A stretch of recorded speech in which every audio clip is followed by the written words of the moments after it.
सुप्रभात, नमस्कार। आप सभी का पुनः एक बार स्वागत है प्रयागराज एजुकेशन के इस एक नए वीडियो में, जहां पर हम बात करने वाले हैं छात्रवृत्ति एवं शुल्क प्रतिपूर्ति योजना के अंतर्गत संशोधित समय सारणी, जो कि कल यानी कि 21 फरवरी को यह संशोधित समय सारणी जारी की गई है।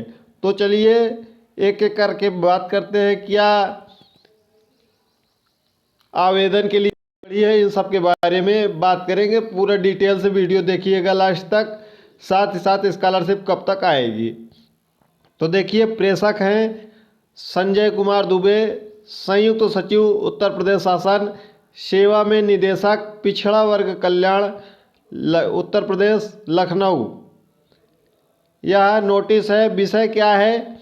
वित्तीय वर्ष 24-25 में अन्य पिछड़ा वर्ग को छोड़कर, यानी कि अल्पसंख्यक वर्ग को छोड़कर कक्षा 9, 10, 11, 12 और अन्य दसमोत्तर कक्षाओं हेतु संशोधित समय सारणी निर्गत किए जाने के संदर्भ में, यानी कि यह जो नोटिस है वह ओबीसी के लिए है। बाकी आपको पता ही है कि जनरल और एससी के लिए सारणी क्या है, जिसके बारे में पिछली बार वीडियो में बात हो चुकी है।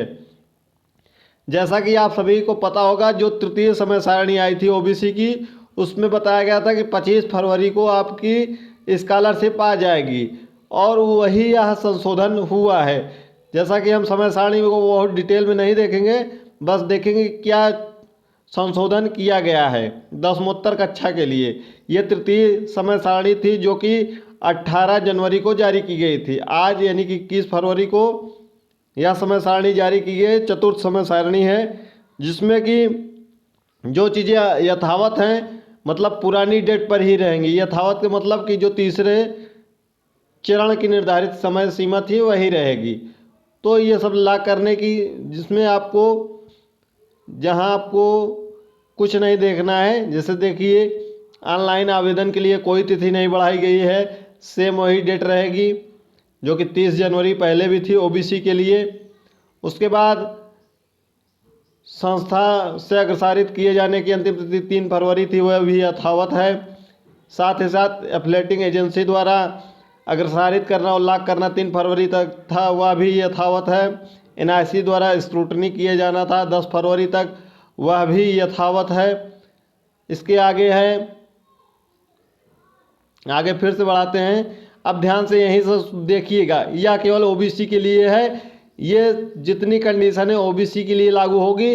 तो जनरल और एससी एसटी की जो समय सारणी थी, वही समय सारणी को सेम अप कर दिया गया है, ताकि अब जनरल, ओबीसी, एससी एसटी में कोई फर्क रहने वाला नहीं है। यानी कि जब जनरल की अब जो प्रक्रिया है, जो एससी की प्रक्रिया है, सेम टू सेम अब ओबीसी की भी वही प्रक्रिया होगी, जिसमें कि आपका जनपदीय छात्रवृत्ति स्वीकृत समिति द्वारा सत्यारोपण और डाटा लॉक करा जाना, यानी कि डीडब्ल्यूओ से, यानी कि आपके डिस्ट्रिक्ट वेलफेयर ऑफिसर से, ऑफिस से जो स्वीकृत या अनुस्वीकृत किया जाना था। यानी कि आपके स्कॉलरशिप के में लिख कर आ जाएगा वेरीफाइड, जहां पर लिखा हुआ है अभी pending at district scholarship committee, या कोई त्रुटि है, वह सभी चीज़ें 5 मार्च तक संशोधित हो जाएंगी।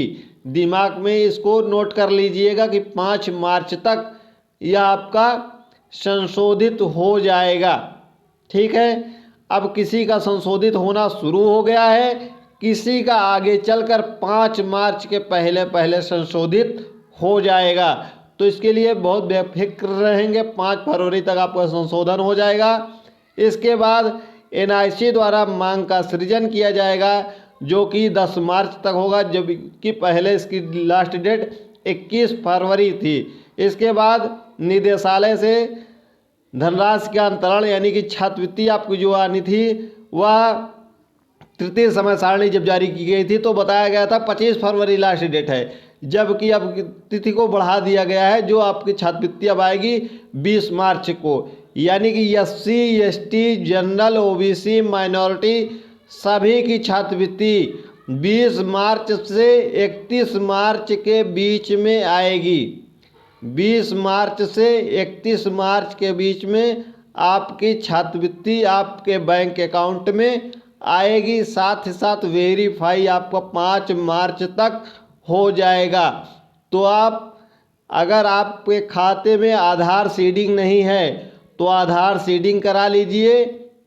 ठीक है, ये जितनी प्रक्रियाएं हैं सब लिखी गई हैं, ये ओबीसी के लिए है। सेम प्रक्रिया SC ST जनरल माइनॉरिटी के लिए है।